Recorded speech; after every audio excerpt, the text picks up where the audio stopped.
Pessoal, nessa aula de hoje a gente vai falar sobre o que está programado lá, né, na aula 3 do nosso cronograma, né? A gente continua ainda falando sobre meios lineares, né, certo? Em que o material pode ser descrito por uma função permissividade. Se for o caso elétrico, a gente sempre usa o modelo elétrico, tá certo? O caso elétrico para modelar. Coisas semelhantes acontecem para materiais mais magnéticos, né? Linearidade entre B e H, entre magnetização e campo aplicado. Aqui é a linearidade entre polarização e campo elétrico aplicado, certo? Então, continuando, a gente agora só vai generalizar a função permissividade e ver que ela pode escrever tanto materiais isolantes como dielétricos, como metálicos, né?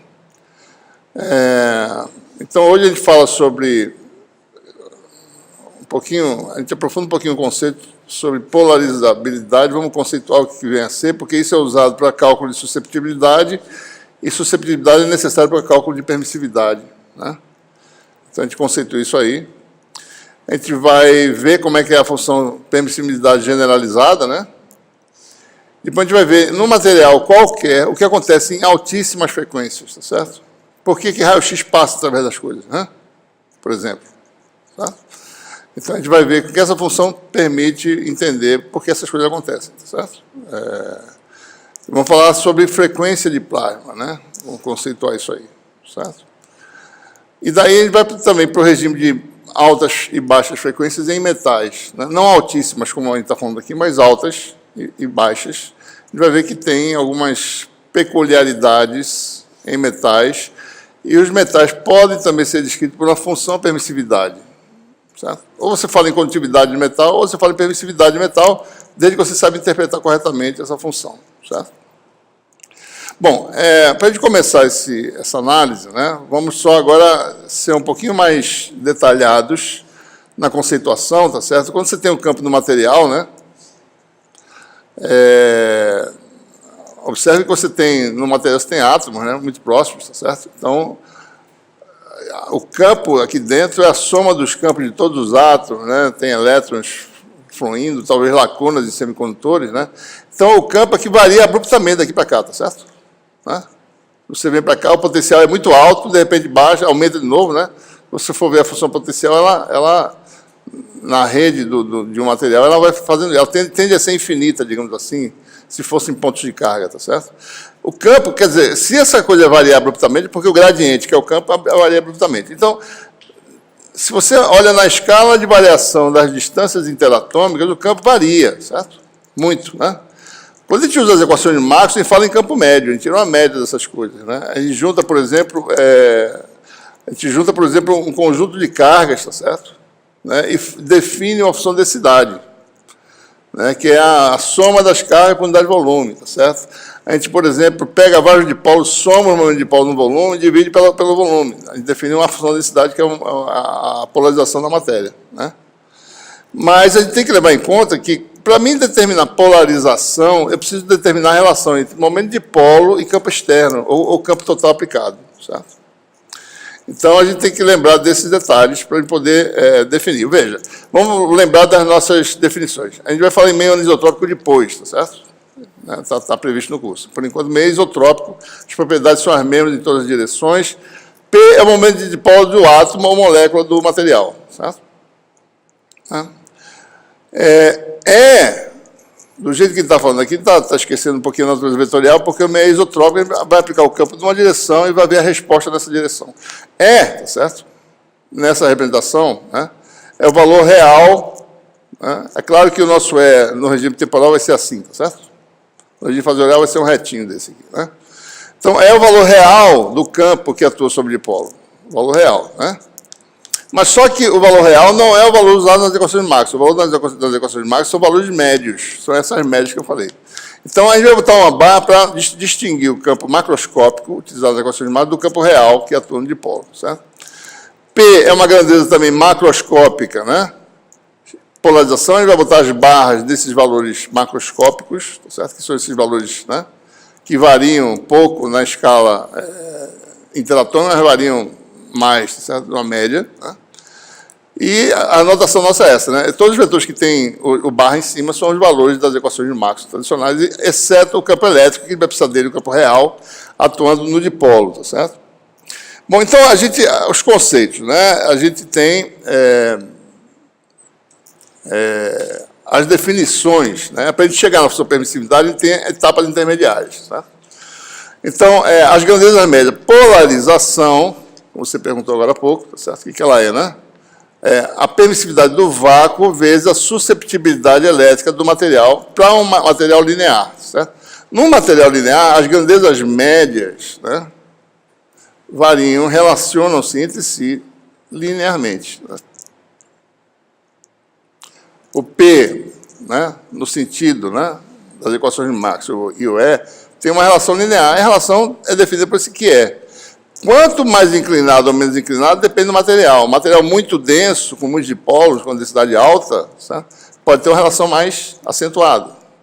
Um gás rarefeito, isso aqui pode ser muito fraquinho, certo? O efeito, né? Certo? Então, isso aqui pode ser muito próximo de 1, tá certo? Aliás, desculpe, né? Esse aqui está errado, essa declividade aqui. O material, deixa eu só desenhar. O material, o gás, né? Certo?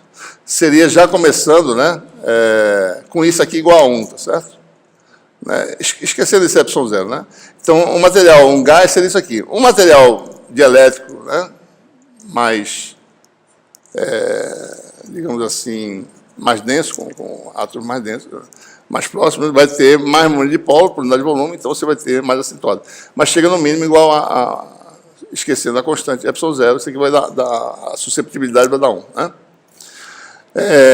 Bom, permissividade elétrica também é definida no contexto de grandezas macroscópicas. Se eu relaciono P com E, né, e jogo nessa equação, eu posso calcular uma relação entre D e E, e essa relação dá a permissividade elétrica, que a gente viu na aula anterior, que ela, para um átomo simples, a função da frequência, né? Seria a função da frequência, tá certo? Se os átomos fossem bem simples, né? E daí você tira, usando essas duas relações, joga aqui dentro, né? Você obtém que epsilon igual a epsilon zero, 1 mais Q. Se você está no vácuo, tá certo? Desculpe, isso aqui está errado mais uma vez, tá certo? Eu estava certo aqui na representação. Eu confundi epsilon com suscessibilidade. Veja, no vácuo, P igual a zero, certo? Vácuo igual. Quer dizer, que Q igual a zero. Então, o material rarefeito é assim, e vácuo dá isso aqui, ó. Certo? Então, não começa aqui, não. Daí de elétrico vai aumentando, né? E assim por diante. Então, vácuo seria uma reta P igual a zero para qualquer que seja E, certo? Porque não tem matéria, não tem dipolo, então não tem polarização, certo? Ok? E o epsilon relativo é que vai ser 1 no vácuo, né? Por isso que eu falei, aquela declividade não era de P, mas era outra coisa, certo? Então, só corrigindo, né? Então, por exemplo, aqui no vácuo, né? Se Q for zero é vácuo, a permissividade é igual ao do vácuo. Se Q for no dielétrico ou no gás, se um gás, isso aqui vai ser um pouquinho maior do que 1, no dielétrico vai ser bem maior que 1, né? Por exemplo, vidro, né? O epsilon relativo do vidro é aproximadamente 1,5 ao quadrado, certo? E se a fração do vidro é 1,5. Quadrado de refração é permissividade relativa, né? Certo? Então, dá 2,25. Então, isso aqui é ligeiramente maior do que... Isso aqui dá 1,25 aproximadamente para o vidro, certo? Mais ou menos, né? Bom, e aí a gente tem que tomar cuidado. Então, as grandezas macroscópicas relacionam-se entre si, tá certo? Isso é uma coisa macroscópica, mas aí tem... Para mim chegar no P, certo? Eu tenho que determinar a relação entre momento de dipolo induzido, né? Quando você aplica um campo, tá certo? Só que o momento de dipolo, tá certo? Uma vez obtido, né? Vezes a densidade de dipolos, como eu falei, dá a polarização. Ou seja, que é Coulomb vezes metro, que o momento de dipolo é QD aproximadamente, né? Para uma separação de carga D e carga Q, Coulomb metro por metro cúbico, né? Que a densidade é 1 sobre metro cúbico. Isso aqui vai dar Coulomb por metro quadrado, certo? Ok? Bom, então essa é a definição. Bom, então você tem a conexão. Eu preciso, então, determinar a relação entre momento de dipolo e campo, né? Mas, aí surge a questão, né? a gente, para relacionar o momento dipolo, precisa saber qual é o campo real que atua no dipolo, certo? O campo real não é o campo aplicado, é o campo aplicado, mas o campo dos outros dipolos que tem no material, né? E daí aparece um coeficiente que a gente chama de polarizabilidade do átomo ou da molécula. É esse coeficiente que aparece. Bom, dado o campo real sobre o dipolo, a conexão entre o momento dipolo que você obtém devido a esse campo é um coeficiente chamado polarizabilidade. Se a gente olhar as dimensões, tá certo? Isso aqui vai te dar a dimensão de volume, né? O campo real é o campo real. É o campo que existia em cima do dipolo está lá. Qual é o campo que eu estou sentindo? É o campo real, certo? Ele vai ver qual é, né? Então tem o campo externo, mas o campo no dipolo não é o campo externo. O campo externo mais o campo da vizinhança, certo?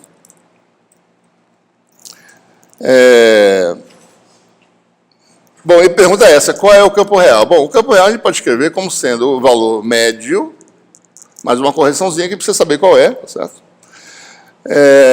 Essa correção leva em conta o efeito dos dipolos próximos, né?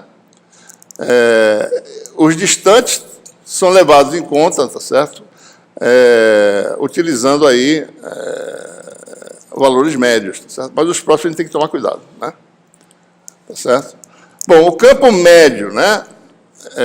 Sobre o dipolo, tá certo? Então veja, o campo sobre o dipolo é o valor macroscópico mais uma correção.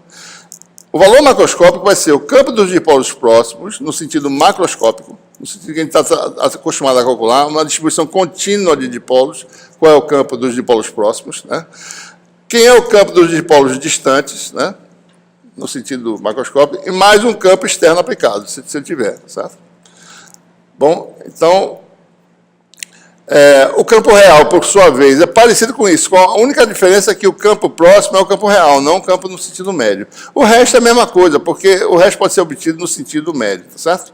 Então, se você observar, bom, qual a diferença entre o campo real e o campo macroscópico, é uma correção que é a diferença dessas duas quantidades aqui, certo? Ou seja, é isso aqui, ó. O campo de correção que eu preciso para determinar é o valor calculado dos dipolos próximos menos o valor calculado dos dipolos próximos no contexto macroscópico, certo? Tá bom? Bom, para os dipolos próximos, a gente já fez essa conta já em eletromag avançado e eletromag 1, tá certo? Da graduação, né? Eu vou só mostrar aqui os detalhes. Bom, eu esqueci de falar, mas referências para essa aula estão aqui, né? Certo? O capítulo 7 tem parte disso, que a gente já está discutindo, tá certo? O curso é 985, aulas 4 e 5, que tem algumas dessas contas mais detalhadas, tá certo? Aqui eu estou só passando mais por cima. E o livro do Jackson, seção 4.5, certo? Ok? Isso aqui está errado, né? Clássica. A gente corrige aí, certo? Muito bem. Então, vamos lá. Então, relembrando, né? Para calcular o campo sobre o dipolo é o campo no sentido macroscópico, né? Certo? Mais o de correção, certo? E o de correção, por sua vez, é a diferença entre o campo calculado na forma exata, próximo, menos o campo calculado da forma macroscópica tradicional dos dipolos próximos. O campo dos dipolos próximos pode ser imaginado, eu separo a região próxima como sendo uma esfera de raio R. Dentro dessa esfera são dipolos próximos. Fora dessa esfera são dipolos distantes, certo? Eu vou calcular só o efeito dos dipolos dentro da esfera, certo? Então, para todos os efeitos, né, essa esfera tem uma distribuição, no sentido macroscópico, a gente admite que os dipolos são distribuídos continuamente com uma polarização constante aqui dentro, certo? Porque esse volume é um volume, tá certo? Em que, no sentido macroscópico, a polarização não varia apreciavelmente, né? Então, para calcular o campo dessa distribuição de dipolos é uma coisa simples, certo? Isso aqui, na verdade, é equivalente a cargas de polarização na superfície, né, e uma carga volumétrica de polarização zero. Isso pode ser calculado por integração, aí vocês façam essas contas, pessoal, e vamos ver por que é isso, tá certo? Porque isso é matéria anterior que nós já calculamos. O campo vai ser dado por isso aqui é a densidade de carga de polarização de superfície, integral de superfície na esfera de raio R, tá certo? E calculando isso, dá uma integral aí de cosseno ao quadrado vezes seno dθ, é uma integral angular, né? Quando calcula. Então, o campo dos dipolos próximos, no sentido macroscópico, é dado por menos P sobre 3ε0. Vamos ver por quê. Agora eu vou só interpretar, tá certo? Primeiro, o campo dos dipolos próximos está no sentido oposto, está para baixo, tá certo? Se a polarização está para cima. Então, observe, né? O que quer dizer isso? Você tem aí uma esfera polarizada.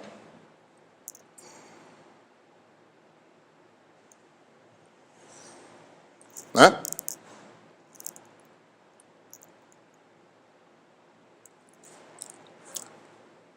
Uniformemente, eu quero saber qual é o campo desses dipolos que me fornece uma polarização. A polarização quer dizer densidade de dipolos é constante, né?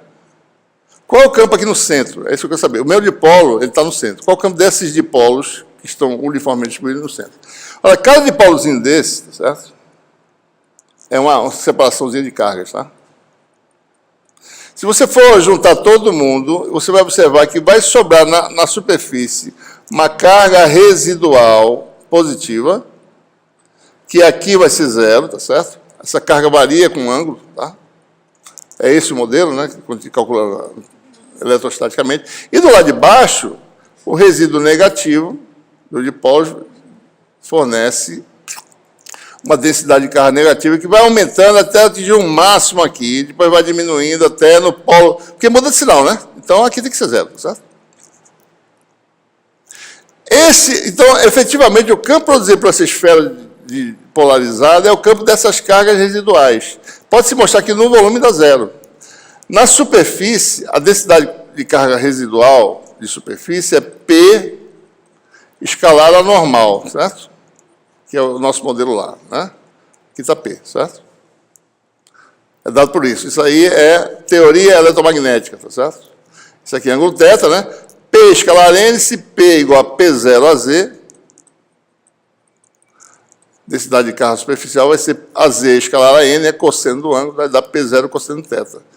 Então, tem uma carga superficial cuja densidade é P0, que é coulomb metro quadrado, cosseno de θ, que varia com cosseno. θ igual a zero é máximo, θ igual a π sobre 2 a zero, certo? θ maior que π sobre 2 fica negativa. Exatamente isso aqui. E no volume, teria uma carga de volume de polarização dada por menos divergente de P. Mas P é constante. E a derivada de uma constante dá zero. Então, esse sistema de polos é equivalente a uma carga residual de superfície com densidade P0 cosseno θ, que vai mudando daqui para cá. Certo? Qual é o campo disso aqui? Nesse ponto. Ora, é o campo dessa carga com o campo dessa carga. É um campo para onde? Para baixo. Por isso que dá para baixo. Então, o campo dos dipolos próximos, no sentido macroscópico, é negativo e dá aquele valor calculado lá, menos P sobre 3, ε0. Pode-se mostrar também que em todos os pontos dessa esfera, o campo é constante. Vale esse valor aqui. Certo? Problema conhecido de teoria eletromagnética, né? De eletromagnética avançado, que foi dado tanto no curso da graduação, não na graduação, mas na pós, tá certo? Foi mostrado isso aí. Né? Certo? Isso aí seria o capítulo 4, lá do... Eu acho que está lá no 4 do Jackson, né? Capítulo 4 do Jackson, certo? Então, ou seja, o campo de correção, lembrando, né? Campo de correção que eu preciso para terminar minha análise é o campo dos dipolos próximos no sentido exato, menos o campo dos dipolos próximos no sentido macroscópico. Esse eu já calculei. Então, o campo de correção vai dar o campo dos dipolos próximos no sentido macroscópico, menos isso aqui vai dar mais P sobre 3 ε0. Certo? Então, nossa tarefa agora é calcular esse rapaz aqui. Certo? Eu podia pedir para vocês fazerem isso numa lista de exercícios, certo? Né? Mas não é trivial, tá certo? Seria assim, um mês de trabalho, mais ou menos, para poder fazer isso, para provar o que a gente espera que seja provado, né? Certo? Que esse campo próximo pode ser mostrado, né? Se você tem um cristal altamente ordenado, dá zero. Né? É razoável supor, né? Imagina cargas, tá certo, organizadas em torno de uma carga, né? ou dipolos. Tá? Cada um faz um campo numa direção diferente, mais ou menos de mesma magnitude, a soma vetorial dá zero. Né? Se somar todo mundo vai dar zero. Né? Porque é tão... A orientação... É de se esperar que dê zero. Né? Certo? Senão, o dipolo ia começar a sair do lugar. Está equilibrado ali. O campo próximo faz isso, certo? No sentido, né? Se o material é altamente desorganizado, também dá zero. É de se esperar que é uma soma aleatória de campos que dá zero, certo? E na situação, em outras situações, pode ser que não dê zero, mas vai ser muito próximo de zero, certo? Ainda bem, né? Porque a gente pode analisar nessa aula hoje, tá certo? O que vai acontecer, né? Então, o campo de correção simplesmente é o campozinho, né? Esse aqui sai, certo? Na média dá zero, né? O campo real, e fica só o campo de correção dado por isso. Ou seja, por que eu preciso disso? Só relembrando, né?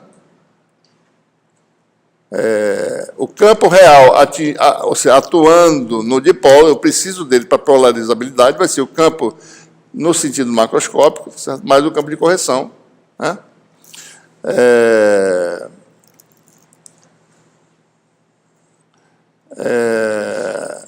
Então, você tem o campo de correção dado por P sobre 3ε0, então fica a fórmula simples, né? O campo real é quem? É o campo macroscópico que a gente lida nas equações de Maxwell, mais o campo de correção, que é mais P sobre 3ε0. Ou seja, o campo real aqui, ele é expresso inteiramente em termos de campos macroscópicos em que a gente manipula nas equações de Maxwell. Tá? E com isso eu tenho que momento de polo é ε0, como é que se diz? Polarizabilidade, né? Campo real agora expresso em termos de grandeza macroscópica. Esse rapaz é relacionado com esse. Então, quer dizer que eu vou poder relacionar P com o campo macroscópico. Certo?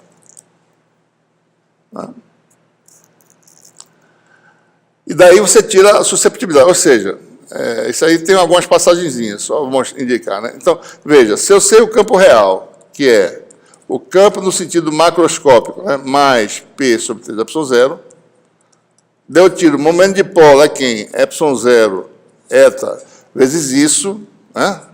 Vou botar aqui explicitamente, só para a gente ver. Então, você vai, polarização é igual a ε0, susceptibilidade no sentido macroscópico, então, observe, né? E polarização, por sua vez, é N vezes P. Eu pego N, multiplico por isso, certo? Isso aqui é polarização. Jogo aqui, tá certo? Observe que eu vou ter uma relação, né? Tá certo? Ó, N vezes isso, tá certo? Eu vou ter uma relação entre que E vai sair, tá certo? Eu expresso, no fundo, P em função de E, certo? Daí eu tenho a susceptibilidade. Tá? E tenho também a polarizabilidade. Então, observe. Fazendo isso, a gente obtém essa relação, faço umas continhas para chegar nela. Tá? Que a susceptibilidade, uma vez manipulando essas coisas, né? A susceptibilidade elétrica tem a ver com a polarizabilidade, né? E a densidade de dipolos, por essa relação aqui, tá certo? Isso é uma relação importante, né? É a susceptibilidade. Polarizabilidade elétrica, né? Ora, se eu sei que é ε0, 1 mais isso, dá o meu epsilon, e a permissividade relativa é epsilon sobre ε0, quer dizer que é a permissividade relativa menos 1. Se eu jogo nessa expressão aqui, eu posso, ou seja, obter a polarizabilidade em termos de uma grandeza que eu meço em laboratório, que é o εr. Que relação é essa? Essa aqui, ó, polarizabilidade dada inteiramente em termos de coisas medidas. Eu conheço o material, sei a densidade de polos, tá certo? Sei a densidade de átomo molécula. Então, medindo o epsilon relativo do material, eu tenho essa relação aqui, certo? Que expressa polarizabilidade, que é uma coisa microscópica, medindo uma coisa macroscópica, que é densidade e permissividade relativa. Certo?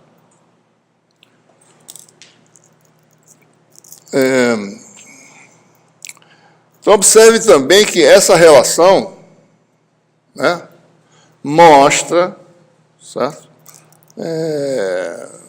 Dado isso aqui, se eu conheço a polarizabilidade, quer dizer que essa quantidade aqui é proporcional a N, certo? Porque isso aqui é constante, né? Isso é uma constante do material. Essa razão é constante, quer dizer que existe essa relação chamada relação de Clausius-Mossotti, em que essa quantidade aqui é proporcional à densidade de moléculas. Né? Isso é usado em muitas situações. Né? Você pode, por exemplo, dado epsilon relativo, sabendo a polarizabilidade, medir a densidade de moléculas. Né? Você pode medir essas coisas e obter aí a densidade de moléculas e estabelecer uma relação de linearidade. Certo? No caso anterior, a gente falou assim, não, o campo sobre dipolo é o campo elétrico externo. Agora a gente deu uma corrigida, certo? O campo do dipolo é o campo externo, mais o campo dos dipolos, no sentido do macroscópio, mais o campo exato, etc. E viu que tipo de modificação ocorre. Né? Então, isso vai modificar um pouco a fórmula do epsilon, certo? Que a gente vai deduzir, vai mostrar isso aí. Mas veja, só lembrando, né? Deixa eu só escrever aqui de novo, tá certo? Susceptibilidade, né? Observe a susceptibilidade antes, né? Não tinha esse número aqui, tá certo? Na verdade, tinha uma polarizabilidade que era a relação entre o momento de dipolo induzido e o campo aplicado externo, certo? Que era essa polarizabilidade aqui. Se você for ver, a polarizabilidade é aproximadamente o volume do átomo, por exemplo, para um átomo. É volume, certo? É mais ou menos o volume do átomo. Mais ou menos. É dessa ordem. Porque você pode ter uma ideia, bom, quanto eu vou polarizar um átomo? É mais ou menos epsilon zero, volume do átomo, vezes o campo aplicado. Eu sei quanto é que eu vou polarizar. Certo? Quanto de dipolo eu vou induzir aplicando no campo E. É mais ou menos isso, a regra, certo? A receita de bolo, né? Então, observe, né? Susceptibilidade é essa relação. Mas, veja, para gases, né? Se você olhar aqui a susceptibilidade, por exemplo, para gases, né? Epsilon R relativo é muito próximo de 1, tá certo? Né? O gás de rarefeito ele é quase 1, né? Não tem quase susceptibilidade. É quase 1. Você dá 3 cancela, fica epsilon R menos 1 sobre N. Certo? Né? Se você jogar na expressão, você vai ver que a susceptibilidade vai dar aquilo que a gente tinha obtido antes. Polarizabilidade vezes N. Aquele fator do denominador perde importância. Certo? Para sólidos, isso aqui é muito maior do que 1 para sólidos. Não, para sólidos não. Nem todo sólido, né? O vidro, eu acabei de falar, não é muito maior que 1, mas tem uns que são muito maior que 1. Se isso acontecer, certo? Então, aí você tem que a polarizabilidade, certo? Você tem aí, epsilon R é muito grande, cancela, tá certo? Epsilon R menos 1 dá epsilon R, né? Isso aqui cancela, né? Isso aqui pode desprezar, quando o epsilon é muito grande, isso aqui cancela, dá 3 sobre N. Né? Ou seja, a polarizabilidade é um volume, né? Que volume é esse? É o inverso da densidade, digamos assim, de polos, aproximadamente. Né? É um sistema muito empacotado, tem a permissividade muito alta. Certo? Rutila, por exemplo, né, em frequência micro-ondas, tem permissividade relativa de 100. Né? Certo? Então, você teria a polarizabilidade praticamente 3 sobre a densidade de polos no material, tá certo? Então, veja, a regra geral é essa, né? Deixa eu apagar essas coisas aqui, tá certo? Tirar todos esses riscos. A regra é essa, né? A susceptibilidade, para eu calcular agora a função permissividade, você lembrando, né? Permissividade relativa é 1 mais que é, né? Então, para mim calcular a função susceptibilidade, eu tenho agora que levar em conta que ela tem uma forma mais geral. E, no fundo, eu preciso calcular esse eta aqui, né? Que função da frequência é essa? Vai calcular, né? E daí você tem, daí nós temos, finalmente, a função permissividade, tá certo? Bom, então vamos generalizar agora a nossa função permissividade para ver que esse modelo simples de interação de campo com que a gente fez com um átomo, bem simples com a elétron, a gente pode fazer uma coisa mais complexa e mostrar como é que surge, tá certo? A resposta em frequência de qualquer material. né? Com esse modelo agora um pouco mais generalizado, vai admitir agora que nosso átomo é mais complicado, tá certo? Isso pode ser um átomo, pode ser, por exemplo, um grupo de átomos ou íons no íon cristalino e os elétrons, né? Eles reagindo. Mas é mais fácil de falar de um átomo sempre, né?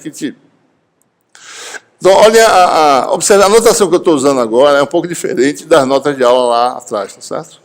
Tá? Então, observem, a gente vai usar mais essa aqui agora, né? A gente está usando o vetor posição, lá a gente está usando R maiúsculo, tá certo?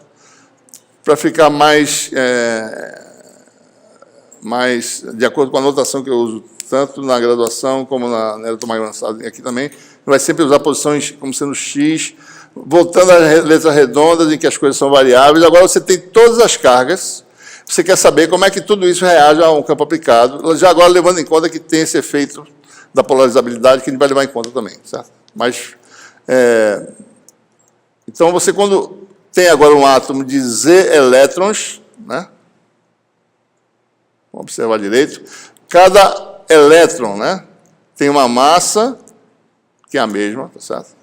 Carga menos Q, constante de amortecimento, aqui seria γk, está errado, né? Porque a gente vai enumerar isso com... não, com I mesmo, tá certo, desculpe. Tá. Γi, né? Então, esse elétron tem propriedade diferente desse, por exemplo, né? Ele tem a sua frequência natural de oscilação, sua frequência de ressonância, ômega-i, e tem a sua constante de perdas lá, de amortecimento de γi, né? E vamos levar em conta também o núcleo. O núcleo vai entrar também na função agora, certo? A gente não levou em conta, só falando, vamos ver se o elétron só, como é que é a resposta. Vamos levar em conta o núcleo, tá certo? O núcleo é pesado, né? A massa dele é M, tá certo? Porque ele tem prótons, cada próton, né, tem nêutrons também, né? Certo? E essa massa é muito maior que a soma das massas do elétron, né? Uma massa maciça aqui, M. A carga dele é ZQ, o sistema está equilibrado, né? E a constante de amortecimento para esse núcleo, ou seja, e a frequência de ressonância são subscrito zero, tá certo? Então, você tem, enumerando as cargas do sistema, tem essa carga positiva ZQ, o índice vai de 0 até Z, 0 é núcleo, de 1 até Z é elétron. Tá?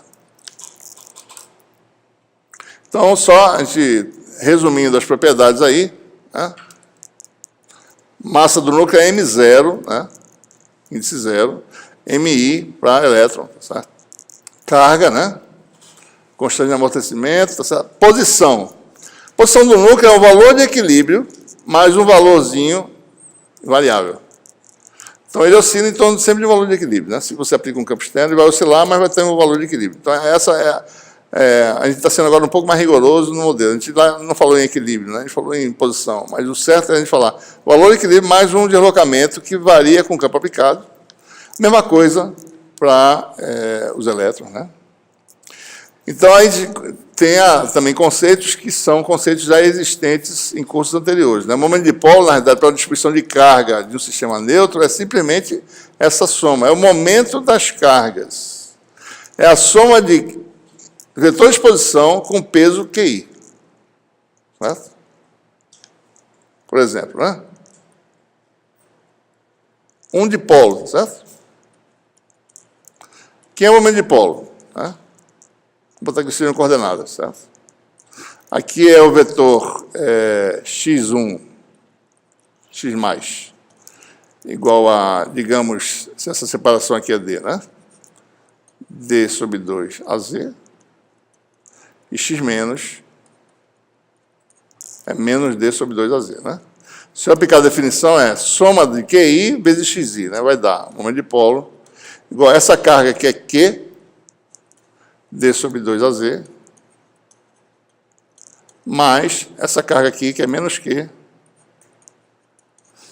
menos D sobre 2AZ. Isso aqui vai dar quanto? QDAZ.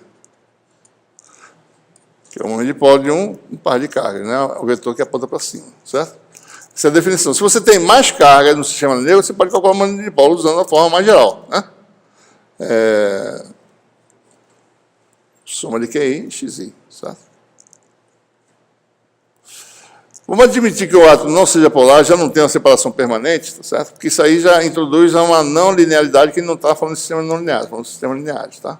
Então, o átomo não polar, ele é não polar, Se ele for polar, atingiria. Bom, pode-se, quer dizer, no equilíbrio, a polarização do átomo é zero, certo? Se ele não é polar, ele não tem um momento de polo permanente. Então, no equilíbrio, P igual a zero, certo? Então, se eu calcular o sistema não perturbado, se eu usar essa fórmula e impor que P igual a zero, pode se mostrar, então faça essas contas. Tá? Quando eu falo faça essas contas, pode ser cair na prova, mostre aqui, certo? Então faça. Né?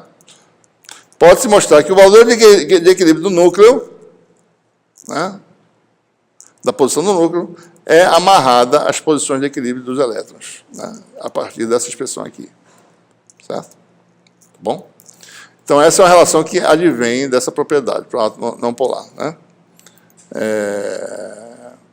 Bom, se você aplica um campo na direção X, um campo real lá, né? Certo? Então, para cada carga, ela vai responder de acordo com a equação de movimento que a gente falou anteriormente, semelhante, tá certo? Massa vezes aceleração é igual a iésima carga vezes o campo elétrico, né? Aquela força viscosa, já falamos antes, força elástica. Força elástica é proporcional ao deslocamento em relação ao equilíbrio. Certo? Então, essa é a correção que a gente faz. Né? Observe que a derivada da iésima coordenada no tempo, né, xi, é x de equilíbrio, que é um valor dc, certo? Mais ri. Se eu faço a derivada no tempo, né, isso aqui é constante, dá zero. Então, você tem só a derivada dos deslocamentos. Tá certo? E na última equação aqui, isso aqui é RI. Né? É o deslocamento da iésima carga em relação ao seu valor de equilíbrio.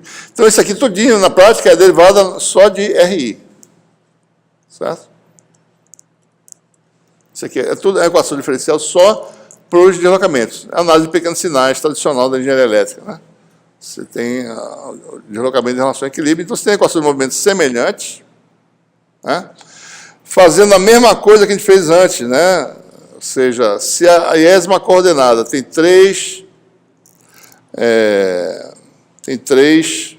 componentes, né? Observe que na nossa figura, o nosso campo está aplicado na direção X, certo? Então, tem uma equação vetorial diferencial, né, com o campo só na direção X. Então, são três equações. Uma para a coordenada X, que está associada ao campo da direção X. Uma na coordenada Y, em que não tem campo, e uma na coordenada Z, em que não tem campo. Então, temos duas equações homogêneas e uma não homogênea, certo? Que são essas equações aqui, né? Certo? Isso aqui é derivada segunda no tempo, tá? Coordenada I. E aí você olha, né? Olha, equação para YI é uma equação não homogênea, tá certo?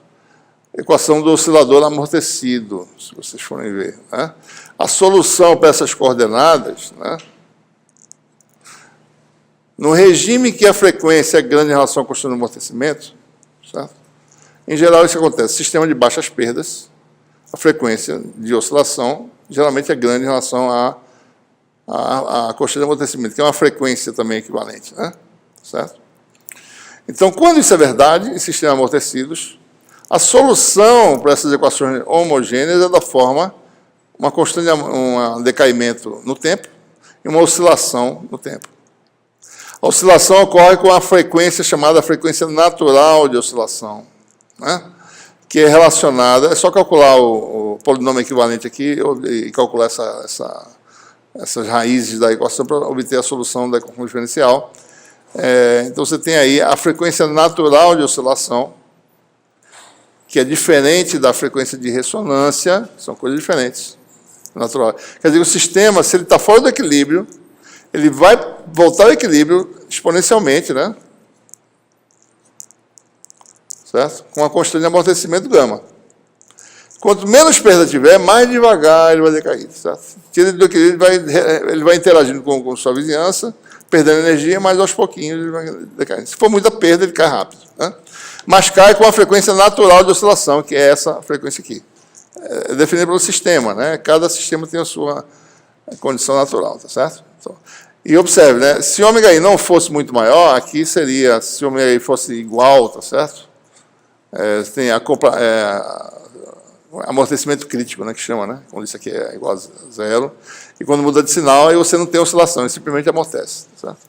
São sintomas diferentes. Então, falando de sistemas que relaxam. Mas o que quer dizer aqui é o seguinte, nessa análise, né? Se você não estimula a direção YZ, se o sistema estiver fora do equilíbrio, ele volta ao equilíbrio.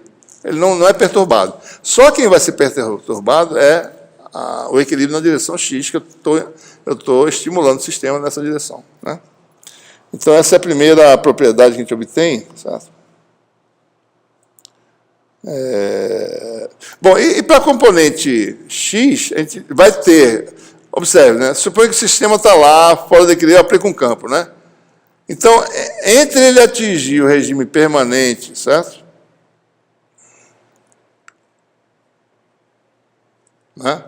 Você tem um sistema, suponha que o X está fora do equilíbrio, tá? Ele está relaxando para ir para o equilíbrio. De repente, você aplica um campo. Certo? O que acontece? Né? Ele está oscilando em que frequência? Ômega I, certo? Mas você aplica um campo na frequência... Puxa, bicho, como é que esse negócio virou na minha mão? Ele aplica numa frequência diferente. O que vai acontecer nessa interação? Certo? Vamos analisar isso nesse curso, tá certo? Mas eu já adianto para vocês. O que vai acontecer? Vocês sabem o que vai acontecer, não? Em termos de em que frequência ele vai oscilar, como é que é o negócio? Ele tem a sua frequência natural, está relaxando. Aí você pega a frequência ômega, certo? Vai ter um transitório em que ele vai oscilar num híbrido de frequências entre essas duas aí, certo? Mas depois de muito tempo, essa componente aqui, oscilatória, que cai, né? Vai embora, a solução homogênea cai, certo? Daí fica a solução permanente. Daí o sistema vai manter que frequência? A do campo aplicado. Esse é o que a gente chama de regime permanente. Certo? Então, o sistema sozinho é natural, mas só que ele não vai ficar oscilando, ele vai sempre decair. Se ele está fora do equilíbrio, ele decai. Certo? Durante o decaimento, se você aplica uma frequência, ele vai... Mesmo que ele tivesse parado, ele até atingir o regime permanente, vai oscilar numa mistura de frequências. Vai ser uma frequência híbrida, certo? Vai ter uma confusão de frequências aí, de duas, misturando com amortecimento, vai ser uma confusão danada, né? Mas daí passou essa fase transitória, ele entra no regime permanente, frequência 1. Por isso que a gente sempre faz a análise de regime permanente. Assuma que passou o transitório, que é muito rápido, certo? É muito rápido. Ficou um campo, passou o transitório, está no regime permanente. Daí você analisa, então, as coisas, né, no regime permanente, em que o campo é assumido, né, uma função harmônica do tempo, da frequência ômega, pode ser micro-ondas, né, ótica, infravermelho, etc. E você tem, então, a coordenada I, como sendo um fasor, né? Observe que essas leis são ligeiramente diferentes aqui, tá certo? Isso aqui é um X tradicional, esse é um X diferente, né? Esse é o temporal, esse aqui é o fasorial. E a gente já fez essa análise na aula passada. O que vai obter é que a coordenada X é uma função de frequência, que essa função forma aqui, certo?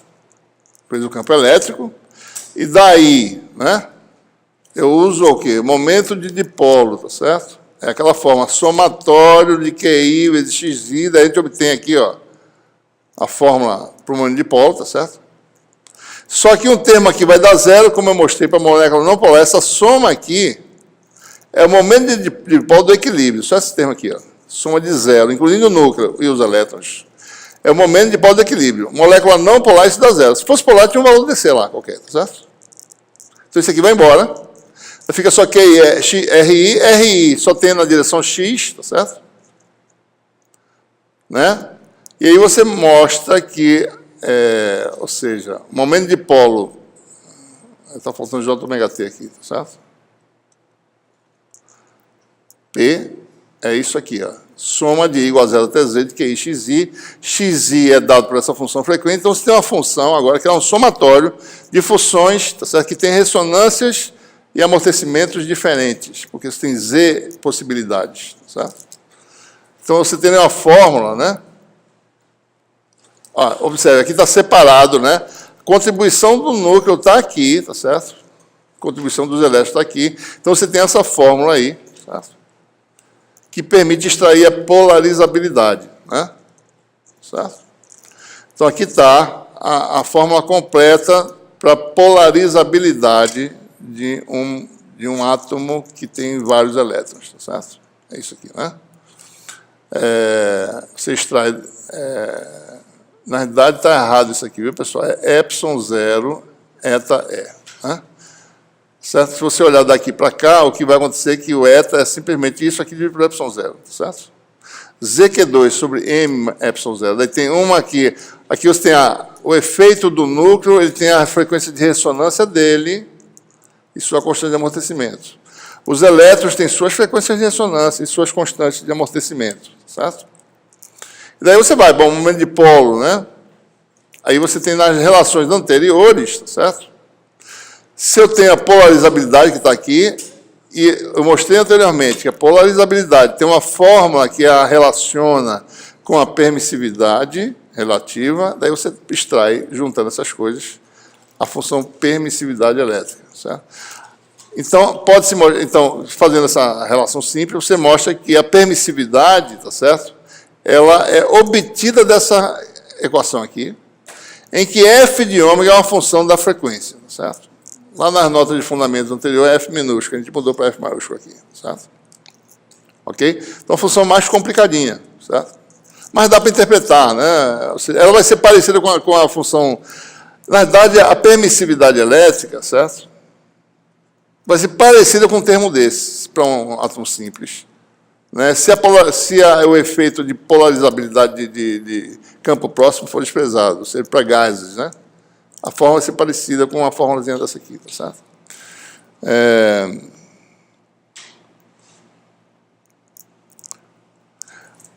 É mais razoável também assumir, tá certo? Daí você vai aproximando o modelo da realidade, né? Que, na realidade, você tem alguns grupos que têm frequências de ressonância muito próximas, né? Degenerescência, né? Que chama, tá certo? Frequências de ressonância próximas e amortecimentos próximos, tá certo? Então, se você diz que você tem K grupos de elétrons, né, dentro do átomo, né? E é claro que esses grupos, como total, vai dar Z elétrons, né? Então, o késimo grupo tem FK elétrons com a mesma frequência de ressonância e a mesma constante de amortecimento, então a função assume uma forma um pouco mais real, né, digamos assim, né? A gente fala que cada um tem sua propriedade, mas, em geral, você tem. Isso aqui é mais ou menos um número proporcional que se chama de vigor de oscilador, né? Quão forte é uma transição atômica molecular, tá certo? Depende desse númerozinho aqui. Na realidade, é o número de elétrons que tem a mesma propriedade. Mas o vigor seria aproximadamente a fração desses elétrons em relação ao número total, né? Então, por exemplo, se você tem 12 elétrons, 10 deles têm a mesma propriedade, só 2 têm outra propriedade, a intensidade da absorção nesses 10 vai ser muito maior do que nos 2, porque são 10 ao mesmo tempo. 10 absorvendo contra 2, certo? Então, quando tiver uma ressonância, a linha é forte para esses 10. E de 2 elétrons, a linha é fraca, do grupo de 2. Por isso que esse númerozinho é uma medida do chamado oscillator strength, em inglês, que é vigor de oscilador em português, né? Então, só para mostrar que isso vem, de fato, de um modelo clássico, né? É claro que mecânica quântica pode fazer isso também, né? Ela tem dificuldade em lidar com as perdas, né? Ela tem que fazer a mesma coisa que a gente faz.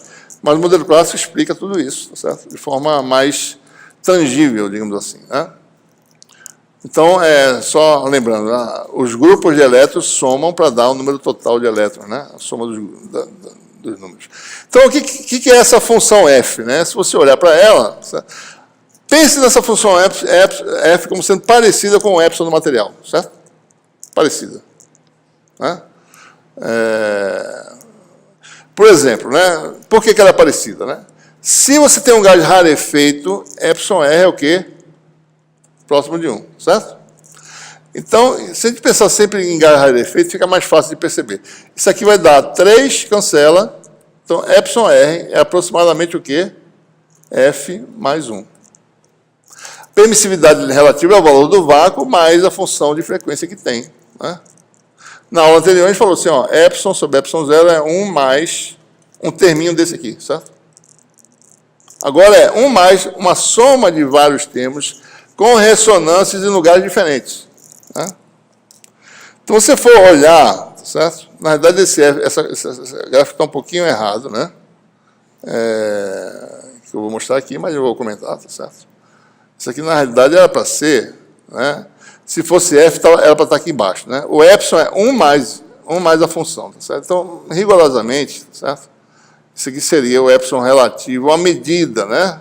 Uma medida aproximada do epsilon relativo. É uma função que tem essas coisas. Essas coisas são quando essas... É claro que você tem que calcular direitinho, mas isso aqui vai ter uma parte real, que passa por um zero em cada ressonância. Parte real dessa quantidade aqui, certo? Né? Ele tem uma função em cima que é uma diferença lá, que vai dar zero. Então, essas funções, toda vez, elas são maior do que 1 abaixo e menor do que 1 acima da ressonância. Todas elas, né? Então, você, quando soma todos os efeitos, você observa um espectro de absorção ao longo do espectro eletromagnético, que vai de baixas frequências, muito baixas frequências, quem ressoa mesmo, quem tem ressonância, ou seja, quando isso aqui dá zero, é quem? É a parte pesada do material, o núcleo, certo? Então, ele interage a parte mais pesada, que é o núcleo, tá certo? Ou as moléculas, ou os átomos pesados de um cristal, eles dão ressonância lá no infravermelho, tá certo? Lá para baixo, frequências mais baixas, certo? Né? Porque a frequência de ressonância é menor, esse ômega zero aqui, certo? Tem a ver com a inércia a mola com a massa pesada, né? Então, a frequência de ressonância é menor, tá certo? A constante de mola é massa vezes frequência ao quadrado, tá certo? Então, a constante vai ser grande, né? Então, a inércia vai ser maior, tá certo? Então, a ressonância ocorre longe. Elétrons não, são leves, né? A ressonância ocorre mais para a visível ultravioleta, né? Então, você observa o espectro, você vai ver, vai ter absorções. É claro que não é, isso é qualitativo, mas você vai ter essas dispersão, tá certo? Essa aqui é dispersão, tem a ver com velocidade de fase, que a gente vai falar, certo? O fato da velocidade variar com a frequência vem dessa função permissividade, né? E frequência de ressonância em vários lugares você pode ter, certo? E você tem a parte imaginária que representa dissipação, que a gente vai discutir isso com calma também, na próxima aula, mas você tem essas funções que, de repente, a absorção é máxima. Né? Se a gente olhar a parte imaginária dessas funções, a gente vai ter mais ou menos esse comportamento. Então, o material real, tá certo? Ele vai ter essas coisas aí, né? Esse comportamento. Parte real imaginária, ele vai identificar com mais calma as implicações de ter parte real imaginária, quando a gente começar a analisar a propagação num material assim, tá certo? O que acontece? Né? Uma dúvida aí, pessoal? Está claro aí? Mais ou menos a ideia? Então, conceitualmente, né, o material tem várias ressonâncias, certo? Essas ressonâncias ocorrem em lugares diferentes do espectro, né? Visível, ultravioleta, tá certo? Elétrons de alta energia, né?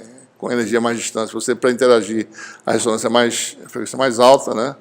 Infravermelho, que é a região de mais baixa frequência, onda milimétrica indo mais baixo, micro-onda mais baixa ainda, né? Então, certo? Você tem essas várias ressonâncias explicadas nesse modelo aí que a gente falou, certo? Bom, o que acontece em algumas situações, né? Suponha que você passe por todas, você tem várias ressonâncias, você está numa frequência aplicada bem maior do que a última ressonância, não tem mais ressonância nenhuma, acabou-se. Certo? Você esgotou todas as ressonâncias, passou por todas elas já. Como é que fica a função permissividade, né, do material? Certo? Então, se você assume que o ômega é muito grande em relação a todo mundo, você observa que, quando isso acontece, ó, isso aqui é desprezado, tá certo? Isso aqui é quadrado com isso, é desprezado, isso aqui é desprezado, isso aqui é desprezado, tá certo? Só fica 1 sobre ômega 2 na função permissividade, né? Essa função f, tá certo? E aí você tem, vão admitir, só para simplificar, para ele poder entender bem, que você tem uma situação em que o epsilon não é muito diferente de 1, então não precisa usar aquela função f, ou seja, já diretamente o epsilon vai ser o f e o epsilon são parecidos, tá certo? Então, observe que cortou todo mundo, ficou um menos, né, por causa daquele menos lá, que eu acabei de ver aqui rápido, né? Ficou menos aqui na frente desse, ficou menos na frente desse, né? Fica isso aqui, tá certo? Então, você tem aí essa função, que é a função da frequência, que varia com 1 sobre ômega 2, uma frequência altíssima, certo? Então, o que acontece aqui? A permissividade assume uma forma específica, que é 1 menos esse ômega p ao quadrado, que é esse número aqui, que é uma dimensão de frequência, porque é dimensional, a razão, sobre ômega 2. Esse ômega P ao quadrado é essa soma aqui, certo? Isso é o que chama de a frequência de plasma do material, né? Antes da gente ver mais ou menos o que isso quer dizer, vamos só ver. Bom, a função, a permissividade relativa, agora ela tem esse comportamento, certo? E veja, né? Isso aqui só vale, tá certo? Rigorosamente, né? Quando o ômega é maior que o ômega P, tá certo? De forma que esse número seja menor que 1, né? Porque senão ele vai ser maior que 1, vai dar negativo, tá certo? Estou falando de um gás, né? Em que o epsilon é próximo de 1, né? Certo? Então, aliás, desculpe, veja, ômega pode ser, isso aqui pode ser negativo. Ômega pode ser menor que ômega P, né? Aliás, não pode, vai ser negativo isso aqui. Então, a gente está falando de material tradicional, ele não vai ter essa propriedade de epsilon negativo, tá certo? Então, rigorosamente, a nossa análise é para ômega maior que ômega P, ômega maior que a frequência de plasma, que a gente vai interpretar. Mas o que acontece acima da frequência de plasma? A frequência altíssima, né? Passou da frequência de plasma do material, que é esse número aí, certo? O que acontece? Epsilon relativo é o quê? Menor que 1. Todo material, se você submeter lá uma frequência altíssima, ele vai ter um epsilon menor que 1. Certo? Ele se torna transparente, praticamente, certo? Com epsilon menor que 1. Epsilon menor que 1 tem umas implicações malucas. Tá? Mas uma das coisas que acontece é que o material ele torna-se invisível para qualquer coisa, para a radiação de alta frequência, raio-x, por exemplo. Tá? Você está acima da frequência de plasma, você passa pelo material como se tivesse nada. Certo? Uma segunda propriedade, que epsilon ser menor que 1, vocês sabem que existe um fenômeno chamado reflexão interna total, né? Em vidro, né? Você tem aqui água, certo? E ar, né? Se você joga a luz e ela bate acima de um certo ângulo, ela volta, certo? Né? A fibra óptica, ela se baseia nesse princípio. N de separação, que é o epsilon, né? Raiz quadrada, e 1 do lado de fora. A onda vai sendo refletida e guiada, né? Então, o pessoal fabrica fibras ópticas baseadas nesse princípio. Você usa um núcleo de vidro que tem separação maior que o núcleo da vizinhança, certo? Mas o pessoal faz guias de raio-x ao contrário. Tá? Tem um bloco de vidro, faz um furo nele, vazio, certo? Vácuo, e joga o raio-x por dentro. A reflexão interna total ocorre aqui dentro, certo? Porque aqui, ó, se você olhar, o N daqui é maior do que 1, certo? Que é o ar, né? E o N do vidro, certo? Chamado de G, é menor do que esse N. Você consegue fazer isso aqui, certo? Né? Então, você tem guiamento botando um buraco no bloco de vidro. O pessoal faz guiamento de raio-x fazendo isso. Existe, inclusive, dispositivos recentes sendo feitos assim, desse jeito, certo? Tá? Então, essa é uma implicação. Outra implicação que, quando a gente vai ver, que a velocidade de propagação no meio é V sobre raiz de epsilon R, né? Aliás, desculpe. Velocidade de propagação, de fase, né? A gente vai ver isso, né? Ainda. A gente sabe já, mas se você souber. Se epsilon relativo é menor que 1, isso aqui é maior do que a velocidade da luz. Certo? Então, num plasma, ou seja, você quando passou da frequência de plasma, a velocidade de fase é maior que a velocidade da luz. Certo? Ok? Tá? Então, a gente tem que entender o que é velocidade de fase com calma depois. Né? A velocidade de informação não é a velocidade de fase. É outra coisa que a gente vai falar. É a velocidade de grupo, que, em geral, vai ser menor que a da luz. Mas a de fase pode ser maior que a da luz. Não quer dizer nada, não quer dizer que a informação pode viajar a velocidade maior que a da luz. Só quer dizer que a de fase, que a velocidade de uma senoide que não existe, que é a onda plana, certo? É maior que a da luz. Quer dizer isso, nesse meio fictício. Tá? Se a gente mexer nessas equações aí, certo? Levar em conta, né, que a massa do núcleo é muito maior que mz, m é massa do elétron, né? Por exemplo, um átomo de 100 elétrons, né? você tem 100 vezes a massa do elétron, né? Um próton tem 1840 vezes mais, né? Tem vários prótons, né? Z prótons, tá certo? Vai dar muito mais do que M vezes Z, M minúsculo vezes Z, né? Então, nesse regime, tá certo? Se a gente fizer umas continhas aqui, né? Isso aqui é a frequência de plasma. O que é a frequência de plasma mesmo, né? Bota em evidência, vai dar 1 sobre M mais 1 sobre Zm. Isso é muito maior que isso, então o inverso é muito menor. Cancela, corta, né? Fica isso aqui, então você fica com essa formulazinha aqui para a frequência de plasma. Aparece, né, o Z, 1Z quadrado, cancela, fica aqui N vezes Z. N é densidade de átomos, Z é número de elétrons por átomo. Certo? Né? Então, o que é N vezes Z? É a densidade de elétrons no material. Então, a frequência de plasma é aproximadamente a densidade de elétrons, como se fossem livres, é como se todo mundo estivesse livre, né? Oscilando. É isso que está falando. Não tem ressonância, certo? Acabou a ressonância, não tem aquelas frequências de ressonância, foram desprezadas. Está todo mundo livre, oscilando na frequência do campo aplicado, certo? E você tem aí a frequência de plasma, é como se todos os elétrons estivessem oscilando, certo? Com o campo, né? Então, por isso que a frequência de plasma, se você for ver as fórmulas, é sempre a densidade de elétrons livres, que são os mais leves, né? Carga do elétron quadrado sobre M_0, essa forma conhecida, né? Se você for calcular para um metal, por exemplo, você vai bater lá no azul, no verde, pode calcular essas coisas. Pega a densidade e calcula, tá certo? Densidade de elétrons livres no metal, por exemplo, e vai ver o que vai dar, né? Muito bem. Então, a gente está falando de matéria em geral, né? Matéria em geral, para frequências altíssimas, vai oscilar, né? Como se todo mundo estivesse livre já, né? Certo? E não tem ressonância, não tem a resposta do material. Bom, vamos olhar um pouquinho agora como é que a gente modela metais, usando essa mesma função, né? A gente pode descrever metais também com a função de permissividade, porque, veja, se eu dissesse que os elétrons não estavam ligados, estavam livres, eu teria metal, certo? Mesmo modelo, né? Aplica o campo e vê qual é a resposta da coordenada do elétron lá, né? Então, a gente vai admitir que no material agora tem uma fração de elétrons que são livres, ou seja, é um metal, né? Elétron livre quer dizer o seguinte, quando o elétron é livre, quer dizer que a frequência de ressonância dele é zero. Porque a frequência de ressonância vem da força elástica, certo?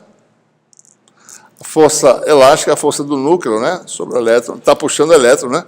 É menos m ômega i ao quadrado deslocamento do elétron. Se não tem força de atração, se o elétron está livre, é porque isso aqui é zero. Então, modelar elétron no nosso modelo de permissividade é falar assim, bom, um grupo de elétrons tem frequência de ressonância zero. Esses são livres, porque não tem a força de atração, eles não estão sujeitos à atração por nada. Então, livre para se mexer no material, tá certo?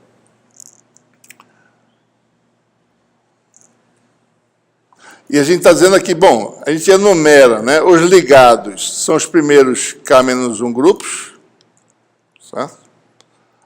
Tem o núcleo, que é K igual a zero, tá certo? Tem os elétrons ligados, que não estão livres, que fazem parte da ligação química do átomo, do material, né? Então, esses primeiros K-1 estão ligados. Daí, o último grupo, a gente vai chamar de elétrons livres, né? O K-ésimo grupo, tá certo? A gente vai associar momento de dipolo para os elétrons ligados e livres. Os ligados, né? Você tem um momento de dipolo induzido, que é relacionado àquela coisa que discutimos no começo da aula, né? A relação do campo real. Só que os elétrons livres, certo? Eles não veem o campo próximo, eles veem o campo médio, porque eles estão transitando. Eles na realidade, interagem com o campo médio.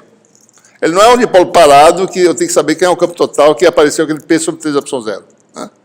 Então, para o elétron livre, eu não tenho esse negócio de campo próximo, de correção de nada. Então, para o elétron livre, a fórmula é um pouquinho diferente. É isso aqui, ó. a formulazinha, em vez de ser aquela outra, né, que leva em conta a polarização, tá certo?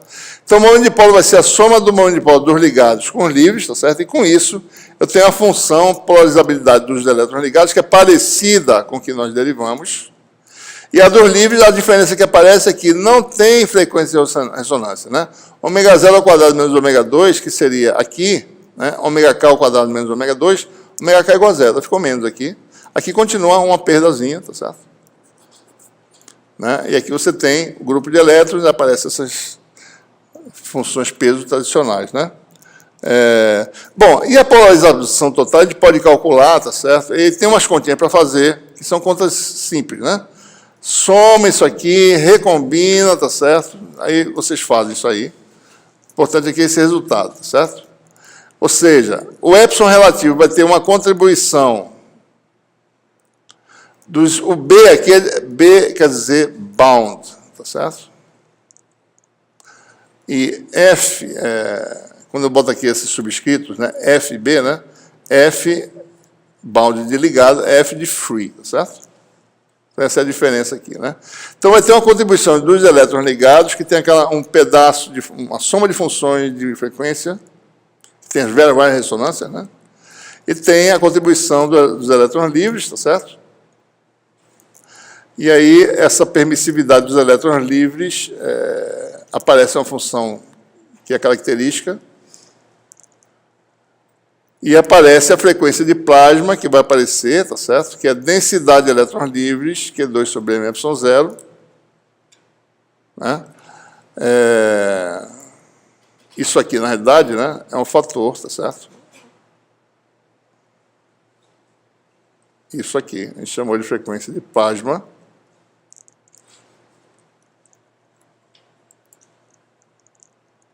Né? Isso aqui pode ser, tá certo? Depende, isso aqui pode ser 1, tá certo? Se a parte dos elétrons ligados tem uma permissividade relativa muito próxima de 1, isso aqui dá 1. Né? Tem um fator, você tem um fatorzinho aqui na frente que depende da permissividade do resto lá. Né? Isso aqui é a função da frequência também, mas se você estiver longe da ressonância, isso aqui pode ser muito constante. Então, essencialmente, a contribuição dos elétrons livres, certo? Algo assim, né? Esse fator aqui, tá certo? Um fator, ou seja, os elétrons livres, permissividade relativa, proporcional, tá certo? A ômega p ao quadrado, desprezando a variação em frequência desse termo, tá? Se está longe da ressonância, ele varia muito, muito devagar. Então, se quando está na região de altas frequências, isso aqui varia pouco. Se passou a ressonância e só os elétrons livres, vai ficar menos ômega 2, mais J ômega gama K, em que gama K é a constante de amortecimento associada aos elétrons livres. Isso tem a ver com o tempo de colisão também, né? Certo? E, bom, daí você pode calcular a parte real e imaginária dessa função permissividade, tá certo? Desprezando, né, a parte imaginária da parte dos elétrons ligados, admitindo que isso é uma função que saiu da ressonância, está longe da ressonância, é real, é um valor lá parado, DC, tá certo? Então, isso aqui é um fator para a gente. Né? Só para dizer que a permissividade da fração de elétrons livres é dada por essa expressão aqui, certo? E tem uma parte imaginária também, que isso a gente interpreta, né, eventualmente, certo? Mas aí tem uma coisa importante, né? Primeiro, que o epsilon de um metal pode ser negativo, certo? Né? Vamos admitir aqui, tá certo? Isso aqui, deixa eu ver se eu fiz esse modelo aqui em algum lugar. Vamos admitir, só para a gente entender bem, aqui dá uma forma diferente, mas deixa eu admitir aqui, tá certo? Que o epsilon dos ligados, a contribuição dele é muito pequena, tá certo? Que o epsilon dá 1. Então, a permissividade de um metal, certo? Ela vai ser algo da forma 1 menos ômega p ao quadrado sobre ômega 2, tá certo? E a parte imaginária aqui, né? Supondo que a perda fosse muito pequena, né? Você só teria a parte real que é dada por isso, tá certo? Né? Caso contrário, você tem esse termo aqui. Esse gama K é frequência inverso de tempo. Esse tempo é o tempo de colisão. né? Tempo médio de colisão. Mas o importante é que no metal, se eu olhar o metal como sendo a função permissividade, eu posso fazer um modelo simples, em que a parte real, olhando só a parte real, do epsilon de metal é aproximadamente 1 menos ômega P ao quadrado sobre ômega 2. O que quer dizer isso? Abaixo da frequência de plasma, observe que isso vale em qualquer frequência, tá? Não estou falando que é agora para frequência muito alta, não. Qualquer frequência. Abaixo da frequência de plasma, o que acontece? Epsilon negativo. Tá? Acima da frequência de plasma, o que acontece? Epsilon positivo, menor que 1. Então, se eu fizesse um gráfico aqui, e para ômega indo para zero, vai dar quanto? Epsilon igual a menos infinito. Tá? Então, o metal, o epsilon dele vai variando, né? Assim, certo? E daí ele passa da frequência de plasma, fica abaixo de 1. Se a frequência for altíssima, ele vai atingir 1. Numa frequência muito alta, um metal é como se fosse vácuo, certo? O raio-x passa pelo metal, né? Se você passar da frequência de plasma do metal, o raio-x vai passar por ele, né? Então, se tem o chumbo que bota o ômega P lá na frente, tá certo? Daí o chumbo bloqueia o raio-x. Mas o ouro, tá certo? Alumínio, né? Alumínio, o ômega P está lá, ultravioleta, né? Ouro, tá certo? Está no verde. Se você pega um filme de ouro e olha através dele, você vê verde. Passa verde, já começa a passar através do ouro, certo? Então, o material é opaco, quando o epsilon é negativo. Ele é transparente, quando o epsilon é positivo. Certo? Então, um metal, eu posso pensar em condutividade, ou, se eu quiser, eu esqueço a condutividade e falo em permissividade, sabendo as propriedades do epsilon do metal. Né? Eu uso o epsilon do metal com essas propriedades. Pode ser negativo. Né? Tá certo? Epsilon negativo tem umas implicações, né? De você gerar certas oscilações, que a gente estuda aqui no nosso grupo, plasma de superfície, que é exatamente nessa região em que o epsilon é negativo. Você explora essa propriedade. Né? Certo? Então, ou seja, quando o epsilon é negativo, a gente sabe que, por experiência, o metal reflete, né? Reflete nessa região aqui, ó, frequência baixa, frequência de plasma. Ele é opaco, certo? Bate e volta. Se tem um filme fino, um pedacinho passa, certo? Mas muito pouco. Né? Se você chega perto da frequência de plasma e passa, daí você transmite. Então, ele aqui é transparente. Certo? Então, observe que a função permissividade ela serve para explicar tanto de elétricos quanto de metais. Né? Explicar, em geral, as coisas. Né? Porque as cores vão ter cor, tá certo? Certas cores que vão absorver em certa região de frequência e não vão absorver em outras. Então, você vai ver efeitos de cor, né? De materiais. Certo? Então, é mais ou menos usando essa função permissividade. Se você olhar, né? No regime de baixas frequências, certo? Então, se você olha o meio, bom, o meio tem permissividade epsilon e condutividade sigma, né? Se eu usar a lei de Ampère, certo? Eu tenho J, né? Tenho J ômega D, né? Eu tenho aquela equação da lei de Ampère generalizada em forma diferencial, certo? J é sigma E, né? Se você separa a condutividade de permissividade. E D igual a epsilon E. Bom, isso pode ser escrito como uma condutividade efetiva ou pode ser escrito como uma permissividade efetiva. Foi o que a gente fez aqui, na verdade, certo? Eu botei tudo no epsilon. Eu esqueci o sigma e botei, bom, na minha permissividade, a condutividade está aqui aparecendo. Esse fato de epsilon ser negativo é por causa disso, certo? Então, eu posso escrever tanto assim, eu posso calcular essas duas coisas se eu quiser, certo? Se você for ver, a condutividade efetiva seria sigma mais j ômega epsilon. A permissividade efetiva seria alternativamente epsilon menos j sigma sobre ômega. Né? Se você olhar a função permissividade do metal, né? No regime de baixas frequências, certo? Olha aqui a função, né? Quando o ômega é muito pequeno, esse termo domina. Porque esse aqui é ômega quadrado, esse aqui é ômega. Certo? Esse termo aqui vai ser bem menor do que esse. Né? Posso chegar a uma frequência tão baixa que esse termo aqui vai dominar. É nesse regime que eu estou falando. Estou indo para o regime DC. Então, isso aqui vai ser desprezado, tá certo? Né? E você obtém uma função aí, né, que aparece um J, né, em cima, fica menos, fica essa confusão aqui. Né? Depois de um trabalhinho de conta, tá certo? Você mostra que, conectando essas duas relações, né, eu posso identificar a condutividade da parte imaginária do epsilon, olhando aqui, né? Se eu olhar epsilon como sendo real, a parte imaginária do epsilon vai me dar a condutividade. Basta usar essa relação. Daí, quando você usa essa relação, você mostra que a condutividade é dada por esse fator, tá certo? Isso aqui pode esquecer isso aqui, tá certo? É aproximadamente 1, talvez. Densidade de elétron, Q2 sobre gama M, ou seja, vezes tal sobre M. Isso aqui é a fórmula obtida no regime DC. Se a gente calcula lá a condutividade de um material, N Q2 tal, tempo de colisão, sobre M. Certo? Veio do mesmo modelo. Na verdade, os modelos são os mesmos. Quando você analisa a condutividade do material e calcula ela, aplicando um campo e vendo como é que o elétron livre se mexe, tá certo? Você obtém uma condutividade, que é o mesmo modelo que a gente fez agora. Só que agora a gente botou ressonância. A gente voltou para trás, tirou a ressonância e voltou para os elétrons livres. Tem que ter o mesmo resultado. Né? Certo? Ok, pessoal? Alguma dúvida? A página está desligada aqui, agora eu estou vendo. Ó.